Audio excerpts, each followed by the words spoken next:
ನಮಸ್ತೆ ಎಲ್ಲರಿಗೂ. ನಾನಿವತ್ತು ನೆಲಕಡಲೆಯಿಂದ ಏನೇನು ಉಪಯೋಗವಿದೆ ಎಂದು ಕೊಡ್ತಾ ಇದ್ದೀನಿ. ಇದರಲ್ಲಿ ತುಂಬಾ ಆರೋಗ್ಯಕ್ಕೆ ಬೇಕಾಗಿರುವಂಥ ಗುಣ ಇದೆ. ಅದೇ ರೀತಿ ಕ್ಯಾಲ್ಸಿಯಂ ಇದೆ. ಇದಕ್ಕೆ ಇಂಗ್ಲೀಷಿನಲ್ಲಿ ಪೀನೆಟ್ ಅಂತ ಹೇಳ್ತಾರೆ. ಇದು ತುಂಬಾ ಆರೋಗ್ಯಕ್ಕೆ ಒಳ್ಳೆಯದು. ಇದರಲ್ಲಿ ಕೊಬ್ಬಿನಂಶ, ಆರೋಗ್ಯಕರವಾದ ಕೊಬ್ಬಿನಂಶ ಇದೆ. ದೇಹದಲ್ಲಿರುವ ಕೆಟ್ಟ ಕೊಲೆಸ್ಟ್ರಾಲನ್ನು ಕಡಿಮೆ ಮಾಡಿ ಒಳ್ಳೆಯ ಕೊಲೆಸ್ಟ್ರಾಲನ್ನು ಹೆಚ್ಚು ಮಾಡಲು ಸಹಾಯ ಮಾಡ್ತದೆ. ಮತ್ತು ನೆಲಕಡಲೆ ಬೀಜಲ್ಲಿ ನೆನಪಿನ ಶಕ್ತಿ ಕೂಡ ಜಾಸ್ತಿ ಆಗ್ತದೆ, ಚುರುಕಾಗುತ್ತದೆ. ಮಕ್ಕಳಿಗೆಲ್ಲ ಕೊಟ್ಟರೆ ಒಳ್ಳೆಯದು. ಹುರಿದು ಬೆಲ್ಲದ ಜೊತೆ ಕೊಟ್ಟರೆ ಒಳ್ಳೆಯದು.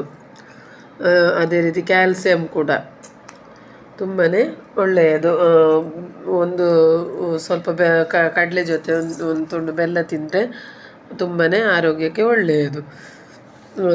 ತುಂಬ ಅಲ್ಲ, ಸ್ವಲ್ಪ ಸ್ವಲ್ಪ ಮಕ್ಕಳಿಗೆ ಕೊಡ್ತಾಯಿದ್ರೆ ಒಳ್ಳೆಯದು. ಅದೇ ರೀತಿ ತೂಕ ತುಂಬ ಜಾಸ್ತಿ ಯಾರಿಗಿರ್ತದೆ ನೋಡಿ, ಅವರಿಗೆ ಕೂಡ ಒಳ್ಳೆಯದು. ಅಂದರೆ ನಾರಿನಾಂಶ, ಒಳ್ಳೆಯ ಫೈಬರ್ ಇದೆ ಇದರಲ್ಲಿ. ಇದನ್ನು ತಿನ್ನೋದ್ರಿಂದ ಸ್ವಲ್ಪ ಪದೇ ಪದೇ ಹಸಿವಾಗ್ತಾ ಇರೋದಿಲ್ಲ. ತುಂಬಾ ಆರೋಗ್ಯಕ್ಕೆ ಒಳ್ಳೆಯದು.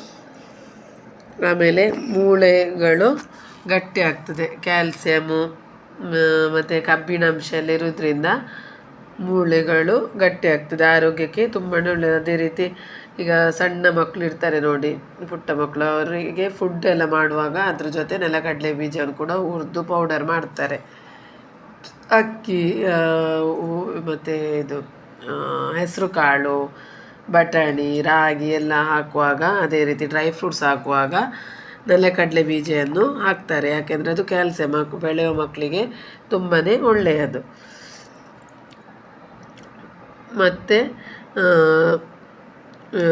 ಏನಂದರೆ ಚರ್ಮ ಹಾಗೆ ಕೂದಲು ಇದಕ್ಕೆ ಕೂಡ ತುಂಬಾ ಒಳ್ಳೆಯದು. ಇದರಲ್ಲಿ ವಿಟಮಿನ್ ಇ ಇರೋದ್ರಿಂದ ಮತ್ತು ಒಮೆಗಾ ಕೊಬ್ಬಿನ ಆಮ್ಲ ಇರೋದ್ರಿಂದ ಚರ್ಮಕ್ಕೆ ಕಾಂತಿ ನೀಡುತ್ತದೆ. ಅದೇ ರೀತಿ ಕೂದಲಿನ ಆರೋಗ್ಯಕ್ಕೆ ಕೂಡ ತುಂಬಾ ಒಳ್ಳೆಯದು. ಕೂದಲೆಲ್ಲ ಚೆನ್ನಾಗಿ ಬರ್ತದೆ.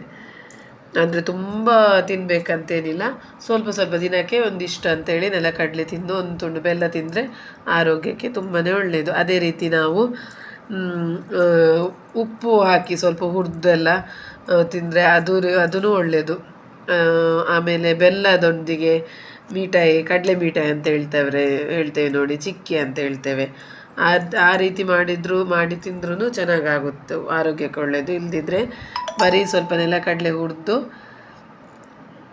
ಒಂದು ತುಂಡು ಬೆಲ್ಲ ತಿಂದ್ರೂ ಆರೋಗ್ಯಕ್ಕೆ ತುಂಬಾ ಒಳ್ಳೆಯದು. ಮತ್ತು ಅದೇ ರೀತಿ ನಮ್ಮ ದಕ್ಷಿಣ ಭಾರತದ ಅಡುಗೆಯಲ್ಲಿ ವಿಶೇಷವಾಗಿ ಚಟ್ನಿ, ಪುಳಿಯೋಗರೆ, ಚಿತ್ರಾನ್ನ, ಪಲ್ಯ, ಅದೇ ರೀತಿ ಗ್ರೇವಿ ಸ್ವಲ್ಪ ತಿಕ್ನೆಸ್ ಗಟ್ಟಿಯಾಗಿ ಬರಬೇಕಂತೇಳಿ ರುಚಿ ಹೆಚ್ಚಿಸಲು ಸ್ವಲ್ಪ ಹುರಿದು ಗ್ರೈಂಡ್ ಮಾಡಿದರೆ ತುಂಬಾ ಒಳ್ಳೆಯದು. ಅದೇ ರೀತಿ ಶೇಂಗದ ಎಣ್ಣೆ ಅಂತೇಳಿ ಎಣ್ಣೆ ಕೂಡ ತೆಗಿತಾರೆ, ಇದನ್ನು ಅಡಿಗೆಗೆ ಉಪಯೋಗ ಮಾಡ್ತಾರೆ.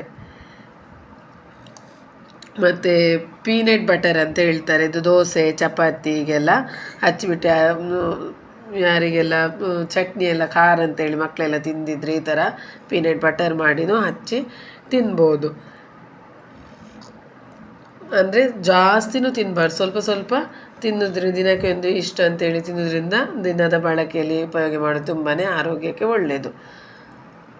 ಇದೇ ರೀತಿ ಒಳ್ಳೊಳ್ಳೆ ಆರೋಗ್ಯಕರವಾದ ರೆಸಿಪಿಯೊಂದಿಗೆ ನಾನು ಬರ್ತಾ ಇರ್ತೀನಿ. ಒಳ್ಳೊಳ್ಳೆ ಮಾಹಿತಿ ತಿಳಿಸ್ತಾ ಇರ್ತೀನಿ.